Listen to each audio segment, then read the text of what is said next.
By imagination we become. Radio Talk, Los Angeles, July 1951, by Neville Goddard. How many times have we heard someone say, "Oh, it's only his imagination." Only his imagination. Man's imagination is the man himself. No man has too little imagination, but few men have disciplined their imagination. Imagination is itself indestructible. Therein lies the horror of its misuse. Daily, we pass some stranger on the street and observe him muttering to himself, carrying on an imaginary argument with one not present. He's arguing with intensity, with fear, or with hatred, not realizing that he is setting in motion by his imagination an unpleasant event which he will presently encounter. The world as imagination sees is the real world, not facts, but figments of the imagination, shape our daily lives. It is the exact and literal minded who live in a fictitious world. Only imagination can restore the Eden from which experience has driven us out. Imagination is the sense by which we perceive the above, the power by which we resolve vision into being. Every stage of man's progress is made by the exercise of the imagination.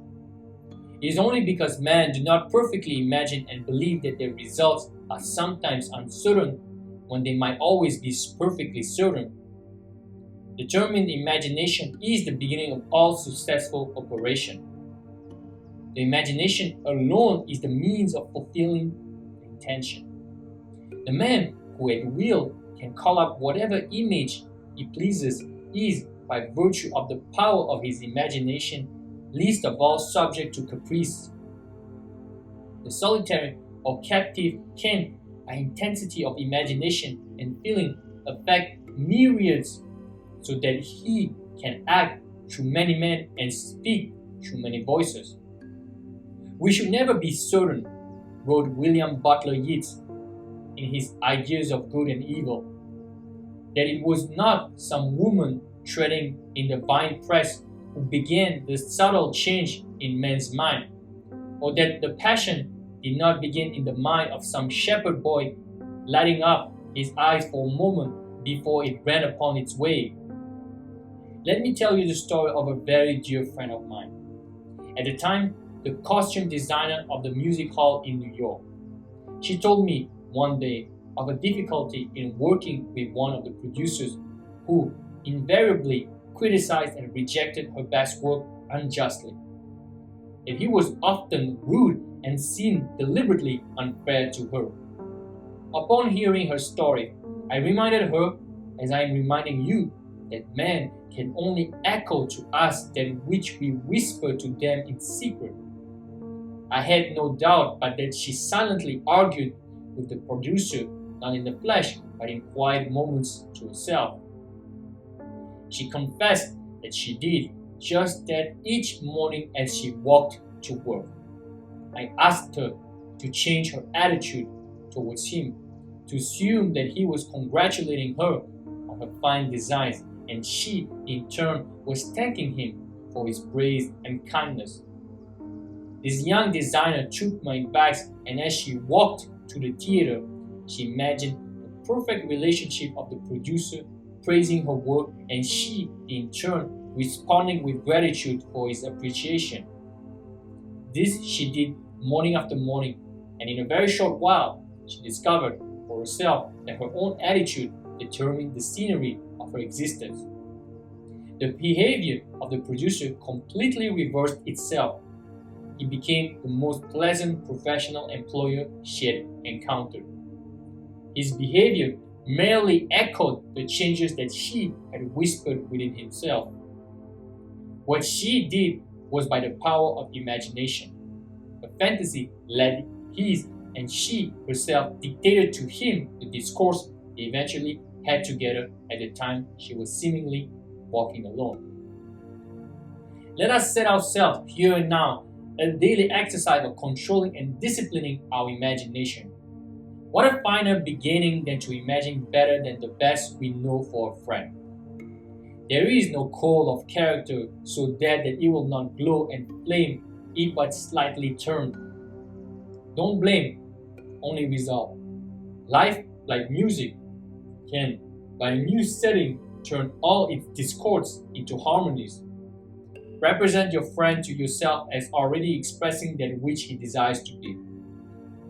Let us know that with whatever attitude we approach another, a similar attitude approaches us. How can we do this? Do what my friends did. To establish rapport, call your friend mentally. Focus your attention on him and mentally call his name just as you would to attract his attention were you to see him on the street. Imagine that he has answered. Mentally hear his voice. Imagine that he is telling you of the great good you have desired for him. You in turn tell him of your joy in witnessing his good fortune. Having mentally heard that which you wanted to hear, having thrilled to the news heard, go about your daily task.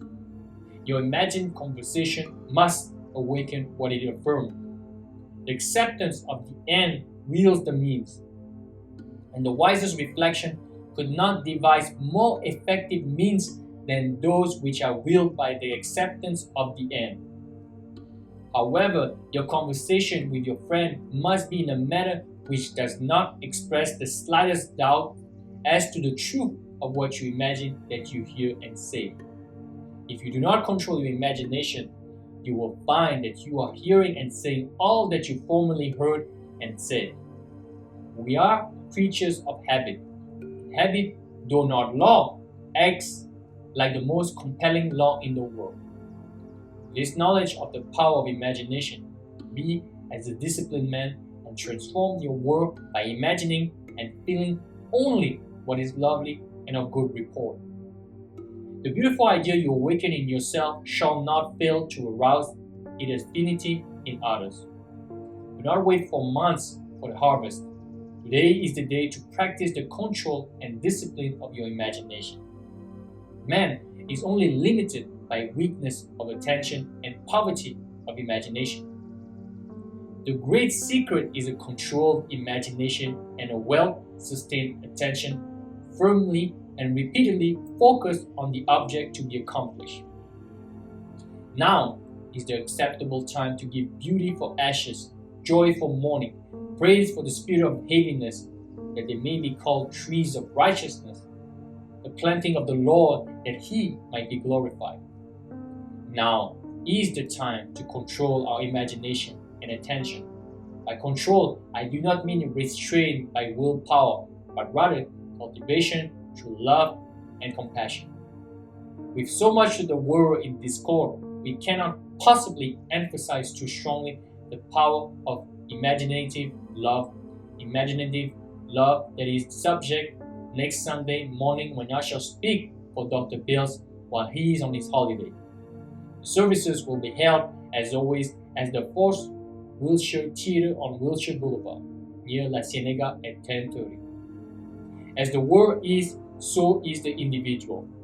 Should be changed to, as the individual is, so is the world. And I hope to be able to bring to each of you present the true meaning of the words of Zechariah. Speak ye every man the truth to his neighbor, and let none of you imagine evil in your hearts against his neighbor. What a wonderful challenge to you and to me. As a man thinketh in his heart, so is he. As a man imagines, so is he. Hold fast to love in your imagination. By creating an ideal within your mental sphere, you can approximate yourself to this ideal image till you become one and the same with it, thereby transforming yourself into it, or rather, absorbing its qualities into the very core of your being. Never lose sight of the power that is within you. Imaginative love lifts the invisible into sight and gives us water in the desert. It builds for the soul its only fit abiding place. Beauty, love, and all of good report are the garden, but imaginative love is the way into the garden. Sow an imaginary conversation, you reap an act. Sow an act, you reap a habit. Sow a habit, you reap a character. Sow a character, you reap destiny. By imagination, we are all reaping our destinies, whether they be good, bad, or indifferent.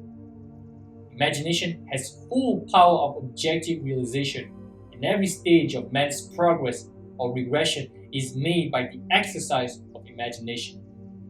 I believe with William Blake, what seems to be is to those whom it seems to be, and is productive of the most dreadful consequences to those to whom it seems to be, even of torments, despair, and eternal death. By imagination and desire, we become what we desire to be. Let us affirm to ourselves that we are what we imagine. If we persist in the assumption that we are what we wish to be, we will become transformed into that which we have imagined ourselves to be. We were born by a natural miracle of love, and for a brief space of time, our needs were all another's care. In that simple truth lies the secret of life. Except by love, we cannot truly live at all.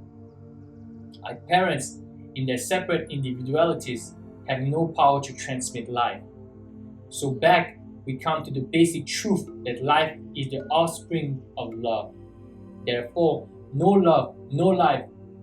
Thus, it is rational to say that God is love. Love is our birthright.